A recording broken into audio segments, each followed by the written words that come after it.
Hello दोस्तों, कहानी की इस नई सीरीज़ में हम लेकर आए हैं आपके लिए एक और नई कहानी।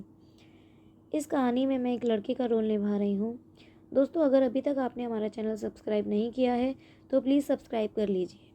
आज की कहानी बहुत ज़्यादा रोमांटिक होने वाली है, तो कहानी को लास्ट तक सुनिएगा। मेरा नाम नवीन है और मैं 28 साल का हूँ। यह 3 साल पहले की बात है, जब मैं पढ़ाई करने के लिए घर के बाहर निकला और किराए के मकान में रहने लगा। एक दिन मैं रोज़ाना की तरह अपनी क्लास ख़त्म करके आ रहा था। ये ऐसा समय हुआ करता था कि जिस समय घर पर कोई नहीं होता था, सब काम पर चले जाते थे। और जब मैं मेन गेट की सीढ़ियों के पास आया तो मैंने देखा कि नीचे वाली भाभी नहा रही थी और बाथरूम का गेट खुला हुआ था। और मैंने उन्हें इस तरह देख लिया था जैसे पत्नी का पति सब कुछ देख लेता है। वैसे ही सब कुछ भी देखना बाकी नहीं रह गया था। जैसे ही उन्होंने मुझे देखा, वह हड़बड़ा गई और उन्होंने अपने आप को बाथरूम के दरवाजे के पीछे छिपा लिया। कुछ दिन बीत गए। अब जब भी भाभी मुझे देखती तो मुस्कुरा देती और उनकी मुस्कुराहट को देखकर मेरे मन में एक उम्मीद जागने लगी थी। लेकिन भाभी जब तक कोई इशारा नहीं देती, तब तक कुछ भी करने का मतलब था कि इज्जत के फजीते करवाना। मैं बस उनको देखकर अपने हाथों का इस्तेमाल करता था। फिर मैंने सोचा कि कुछ तो कोशिश करनी ही पड़ेगी। एक दिन मैं कोचिंग क्लास में नहीं गया और छुपकर भाभी को नहाने का इंतज़ार करने लगा। भाभी की उम्र 32 साल थी और भाभी हर रोज़ की तरह बाथरूम में चली गई और नहाने की तैयारी करने लगी। यही वह समय था जब कोई मर्द बिल्डिंग में नहीं होता था। शायद इसीलिए वह बाथरूम का दरवाज़ा बंद नहीं करती थी। वह नहाने लगी और उनके शरीर पर पानी गिरते ही सब कुछ साफ दिखने लगा। ऐसे में मेरी हालत का अंदाज़ा आप सभी लगा सकते हैं। ये सब देखने के बाद मैं कुछ काम से बाज़ार चला गया। फिर जब मैं शाम को लगभग 6 बजे बाज़ार से अपने रूम पर लौटा तो उन्होंने मुझे बुलाया और बोला, बोल भाभी, क्या काम है? तो उन्होंने बोला, हाँ, तुम्हारे भैया यहाँ नहीं हैं क्या? ये पंखा चल नहीं रहा, किसी मिस्त्री से इसे ठीक करा दो। मैं बोला, भाभी, मैं ही इसे ठीक कर दूँगा।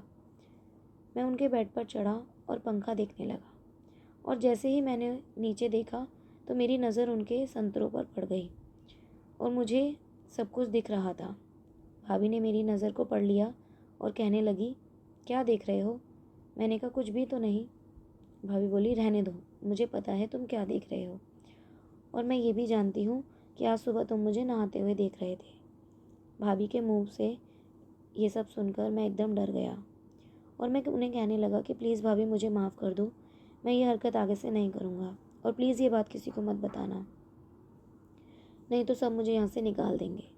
भाभी बोली, अगर तुम चाहते हो कि ये बात किसी को ना बताऊँ तो मैं जैसा कहूँगी वैसे ही करना पड़ेगा। इस पर मैं बोला, ठीक है भाभी, अब तुम जाओ और रात को 11 बजे मेरे कमरे में आ जाना। फिर मैं वहाँ से अपने कमरे में आ गया और सोचने लगा कि रात को भाभी मेरे साथ क्या करेंगी। और फिर मुझे लगा कि अगर उन्हें मेरे साथ कुछ गलत करना होता तो वह मुझे रात को नहीं बुलाती। मैंने रात के ठीक 11 बजे भाभी के कमरे का दरवाज़ा खटखटाया तो उन्होंने तुरंत दरवाज़ा खोल दिया और उन्होंने झट से अंदर खींच लिया। भाभी बहुत सुंदर लग रही थी। उन्होंने पिंक रंग की साड़ी पहन रखी थी और ये देखते ही मुझे समझ आ गया कि आज मेरे मन की मुराद पूरी होने वाली है। भाभी मेरे करीब आने लगी तो मैं उनसे बोला कि इतनी जल्दी क्या है, पर उन्होंने मुझे बेकाबू कर दिया। अब मैं भाभी के साथ बेडरूम में अकेला था और मैंने भी सोचा कि लोहा गर्म है, हथौड़ा मार ही देना चाहिए। कुछ ही पलों में सारी दूरियां मिट चुकी थी और हमने एक दूसरे के साथ खूब मज़े लिए। ये कार्यक्रम लगभग 2 घंटे तक चला। भाभी मुझसे कहने लगी, आज तुमने मुझे बहुत खुश किया है, इतनी खुशी तेरे भैया ने मुझे कभी नहीं दी। इस तरह से थोड़ी देर रुक रुक कर ये काम पूरी रात चलता रहा और उस रात भाभी और मैं एक दूसरे में समा जाना चाहते थे। तो दोस्तों, ये कहानी आपको कैसी लगी हमें कमेंट करके ज़रूर बताएं और हमारे चैनल को सब्सक्राइब ज़रूर करें और इस कहानी को अपने दोस्तों के साथ शेयर ज़रूर करें। धन्यवाद।